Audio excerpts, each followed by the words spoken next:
Boom! What's up, everyone? Welcome to Simulation. We're going to be talking about vertical farming today and the importance of agriculture and sustainability. And we're going to be featuring Michael Barron.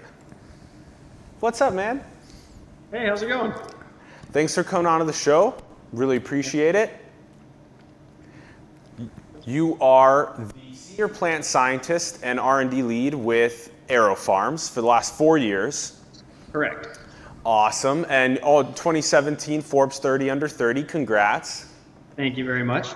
Yes. And you did a master's in data science and agronomy. Right, two different masters. So a master's in agronomy and then a master's in data science after. And I actually had to look up what agronomy meant because, you think that agriculture and onomy, okay, science of agriculture, and then that kind of made sense. Soil management and crop production. Right. Yeah, that's super important to know, especially as we move into this era of trying to make our farming more efficient and crop production more efficient. So yeah, you guys have been working on this incredible technology now, and you're actually selling vertical farmed leafy greens now in stores in the Northeast US, which is freaking awesome. Congrats. Thank you Yeah. Thank you. So tell us a bit about this journey the last 4 years, because how the hell do you even figure out, we'll transition quickly to the technology page on your website, just to show the viewers what it looks like. But this is so interesting because you got these are stacked. That's why it's vertical. So that's stacked, leafy greens, and there's no soil. There's no soil and there's no sunlight. And what you use as sunlight is you use LED lights, and then you also use this cloth medium that has the seeds that's reusable, and then you mist it with water. You mist it, and that uses way less water, which is crazy. And then you have all these data that comes in and pest management. This is so interesting, and you're able to just yield just so many amazing product, so much amazing product. And we have some video to show that too. But I mean, Michael, go ahead and give us because I know this took years to get to. So what was the journey like, and also just tell us more about the technology. It's so fascinating. Sure. So I joined AeroFarms back in 2014 when I finished my first master's in agronomy. And I didn't really know what to expect. I'd never been to Newark before. And the first place that I walked into was what it used to be a nightclub and a clothing store. And I walked in, there's all this graffiti on the walls, and it's a really surreal experience to walk in and see our first version of our stacked machines, just sitting there in the middle of an old nightclub, growing plants. I guess for me, the rest is history. I was sold upon just seeing it in place. And so the journey, I think I was employee number 8 or something like that at the time, and now we've grown to a company of 120.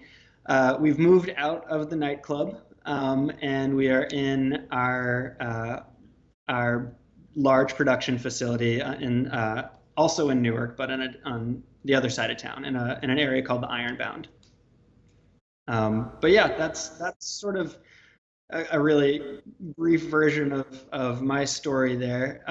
But the technology itself is really, I work with it every day, and I still find it fascinating.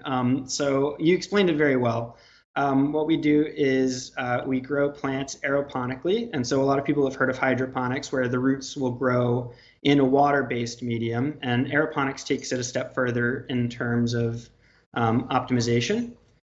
So instead of having the roots suspended in water, they're actually suspended in the air. And we mist them with a nutrient-rich mix periodically so that they're getting the optimum amount of water, the optimum amount of nutrients throughout their growing cycle.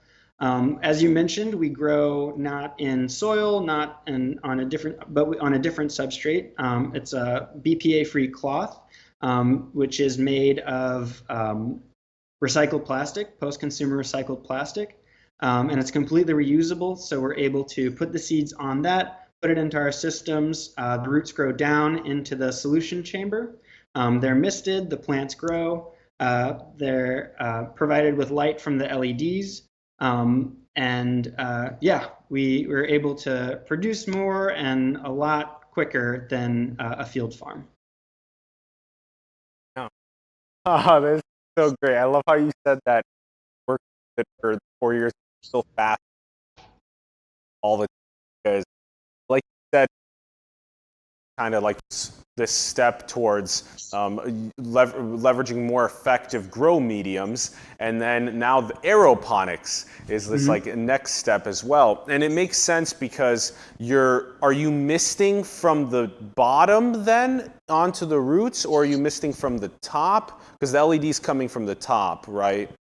Right, LEDs from the top, we're misting from the bottom. Misting from the bottom, and you just spray onto the root system every 10 minutes, something like that? Periodically, yeah.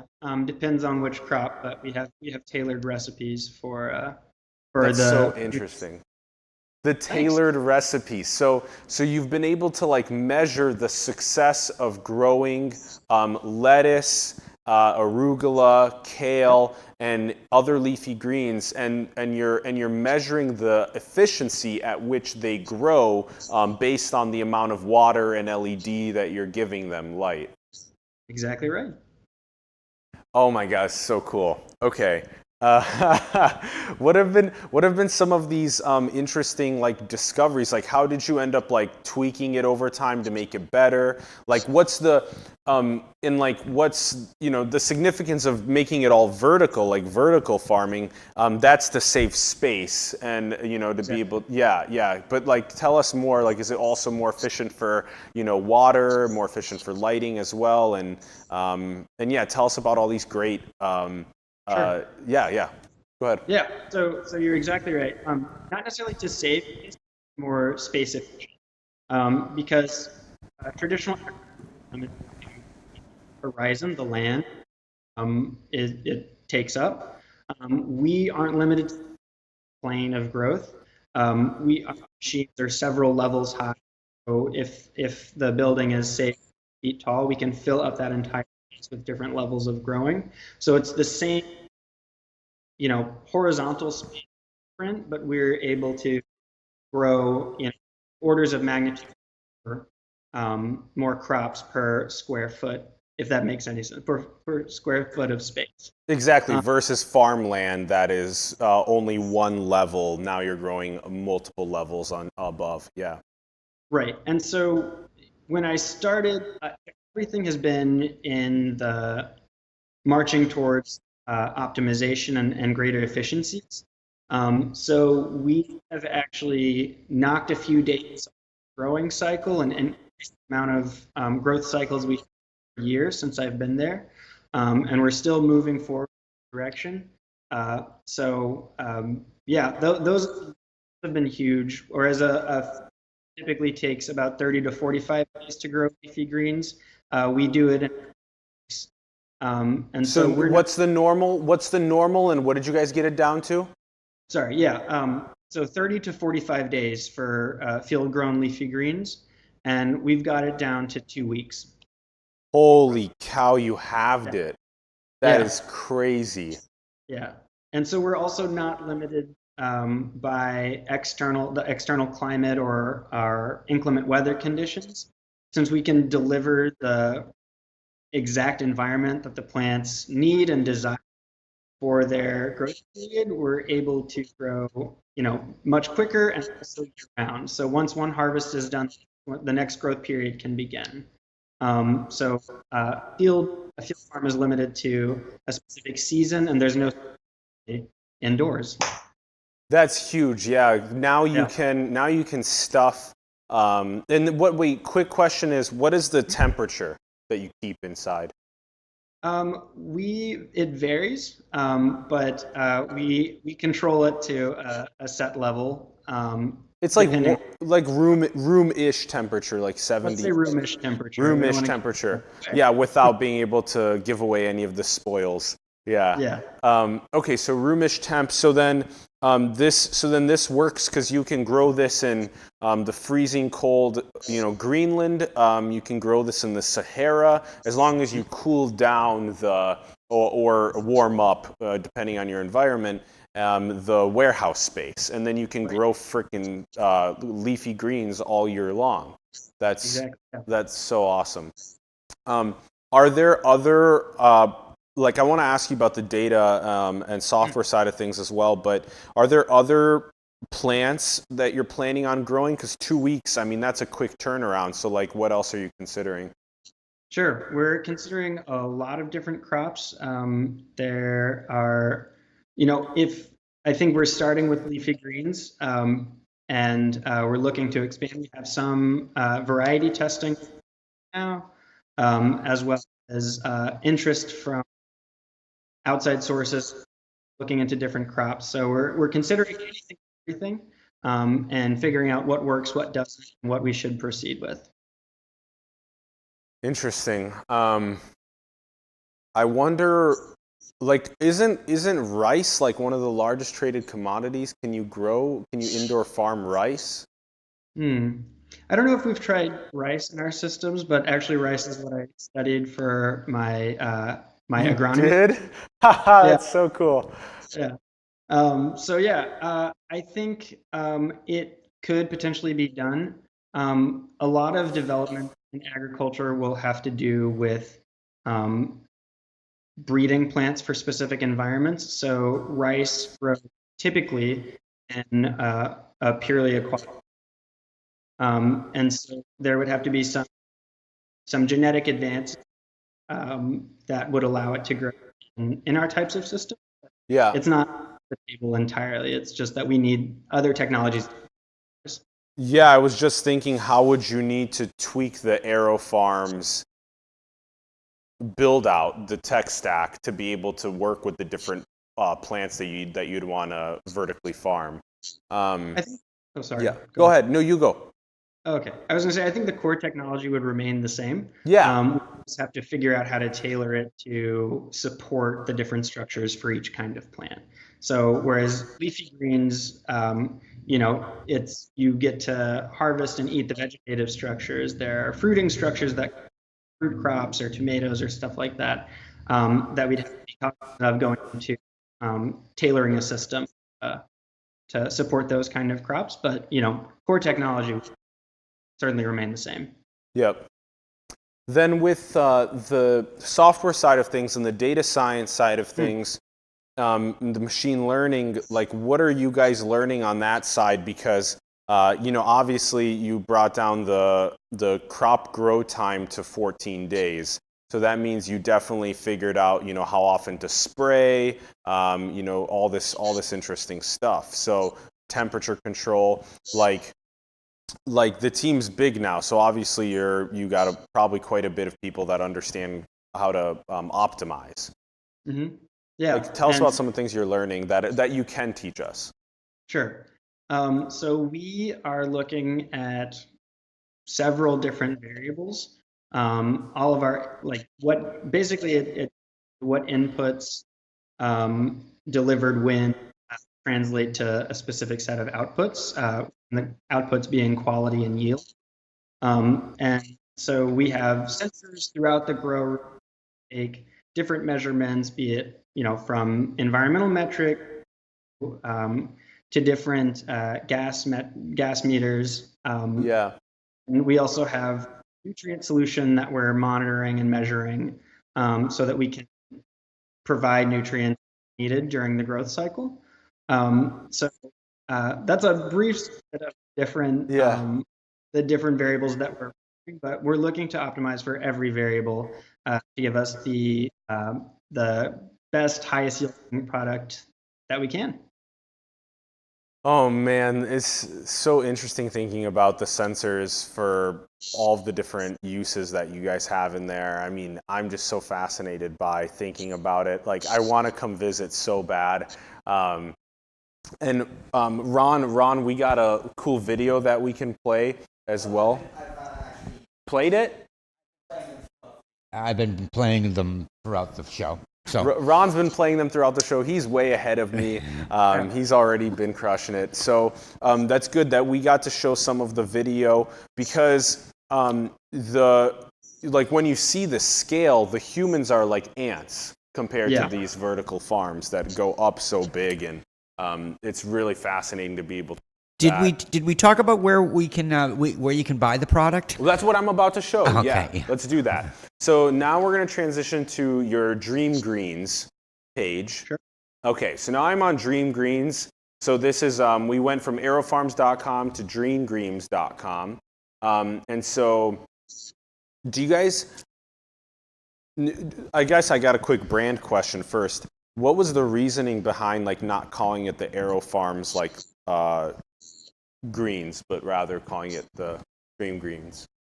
Sure, there were focus groups run, and the Dream Green one that won out. Fresh, it's evocative, and Dream Greens by Aero. You can also make different brand lines after this one. This is the one that we've launched. Yeah. With. Yeah. Instead of like AeroFarms lettuce, it's like Dream Greens lettuce by AeroFarms. Yeah. Exactly. Yeah. Yeah. I saw your harvest, and I'm sure that the viewers also saw it then in the video.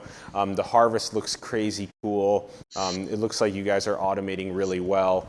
But like as you scroll down here, you see that you guys have arugula, spring mix, greens, kale, watercress. So this is packaged and available in stores in the northeast of the U.S. right now. You want to tell us how many stores, which outlets? So I actually don't know the exact number of stores, but the outlets we're selling in Whole Foods throughout New Jersey, Whole Foods in New York City, several ShopRite in the same area, and then also selling through Fresh Direct. So a lot of people in Word can purchase our greens all the way south to Philadelphia and up to parts of Connecticut. I love your packaging, by the way. It looks great. I'm glad you guys are in Whole Foods. That's a huge player to get into, and you're in New York as well. So people in New York, Yo Peeps, go hit them up. Definitely go try it out. You guys will have to ship us some to try. We would love to. Okay. Please do. You got a cool recipe on here: rainbow harvest salad with quinoa and feta. Sounds so good. I'm sure, like I'm excited because what I'm gonna do is I'm gonna go buy a bag of spinach, and I'm gonna have your spinach, and then I'm gonna do a blind taste test, and then I'm gonna try it with to the producer director and maybe another couple people, and we'll do this blind taste test, and we'll see if we can even tell, controlled study on which one we think is yummy and delicious. I'm excited. I'm willing to bet that you'll be able to tell the difference in taste. Yeah. I mean, I'm a data scientist. I understand bias, so obviously but at the same time, something that sets us apart from any other is our taste. It's really quite remarkable. Each of them has their own unique flavor profile. Yeah. And yeah, it's not just a vehicle. I actually don't use salad dressing. I love to hear that. I'm one of those weird guys that tries to not eat salad dressing, and I love it when I don't, because I get the full flavor profile and then I usually add tomato or onion or raisin or whatever else to the mix. Also, is this direct to consumer? Can they buy online yet? We don't have that quite yet, but through Fresh Direct, they can get it directly. Yeah. Cool. Delivered to them. Now, I want to ask you just a couple quick questions about kind of the future. Like, do you think that we're going to have vertical farms, like kind of like vertical farm warehouse in San Francisco and in LA and in Seattle and Miami, et cetera? Do you think that we're going to have these kind of localized near the metropolitan areas and then distributing to the cities, and same thing in Beijing and Singapore, et cetera, across the world? Yeah, that's actually a huge part of our business. So most of the greens grown in Salinas, California, or Yuma, Arizona, depending on the season. And to get to these they have to be shipped thousands of miles in reefer trucks just to get to the New York City market. Yeah. A lot of that is spoilage, and it affects the shelf life. It affects the upon getting to the consumer. And so by being able in Newark, 50 minutes away from New York City, we are able to deliver fresher, more nutritious greens to each market.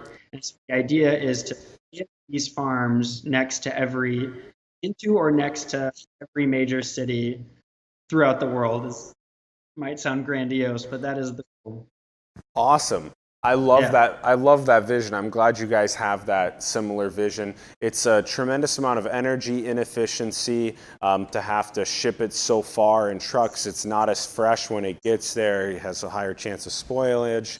Large carbon I guess footprint. as we're on the topic of spoilage, do you know how long yours lasts compared to a regular spinach grown in put in a bag in the store? Ours has a pretty long shelf life. I'm not on the marketing team, so they would know these numbers right. Yeah. But our shelf life is 6 days, which is 16 yeah than days? every product. Yeah. Damn, 2 week shelf life for leafy Yeah, greens. we've had certain packages deliver almost a month. Wow, Yeah. that's impressive.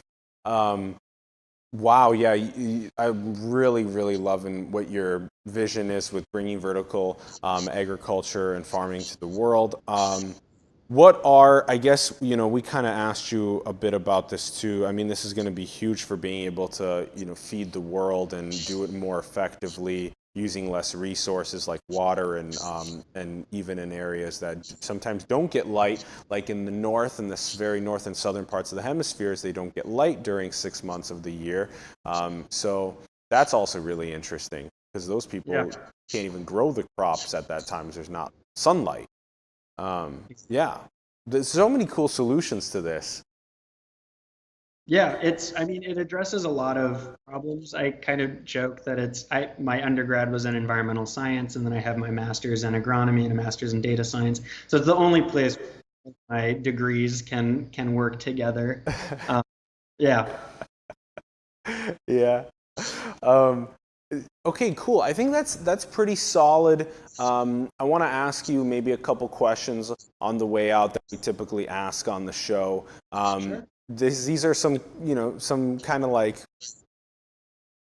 Well, I'll just run them by. The first question is, do you think we're alone in the cosmos?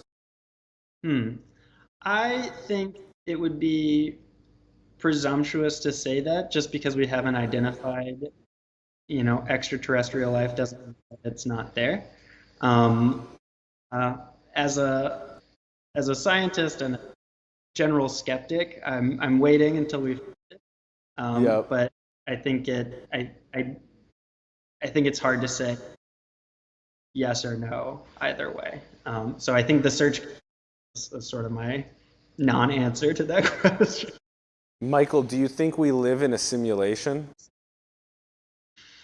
What do you mean by that? Do you think that we live in a simulation that this is not base reality, that we are being simulated? I've heard certain things like that. I don't personally believe it. Again, as generally a skeptic, but I think it's a really interesting thought experiment to say that this is just a simulation, Definitely. and it makes me wonder what else. What's the real thing? Yeah. What is exactly what's going on? What is truth? That's why it's so interesting, because it's trying to understand the truth. And then last question: what do you think is the most beautiful thing in the world? Most beautiful thing in the world. This is going to be cliche, but love, I think, is the most beautiful thing in the world. Tell us why. There's an evocative feeling that comes with being in love, feeling it around, feeling supported, feeling welcome, feeling home. And I think that's when certainly I people as well feel the happiness. And I think that's a positive feeling that everyone can relate to. So yeah, I'd say the most beautiful thing in the world is love. Awesome. This was such an educational episode on vertical farming. Michael Barron, thanks for joining us. Really appreciate it. This was great. Yeah, and what a future we have ahead of us with figuring out how to feed the world in a more sustainable way. Yeah. Definitely. Yeah, you rock. Thanks to AeroFarms team. Huge thank you. Definitely go check out the site. We got links in the bio. We got a link to Michael's LinkedIn as well. Reach out to him. Also, definitely go and check out Dream Greens. Go and get something from them. Go and support them. We'd love for that to happen. Check out Aeroponics. What a cool idea. What a cool system. If you guys learn something new, go and share with 2 other people. Don't just consume this content, go create with it. Make a video, go write about it. Also, join us, subscribe, comment below, join the community, start talking about it. Support us on Patreon. Let's keep scaling this so maybe we can take our equipment and come to AeroFarms and highlight all of the brilliance and show you it directly there. We're really excited to do that soon. Much love, everyone. Michael, again, huge thank you for joining us. Thank you. Thanks for having me. All right, bye, everyone.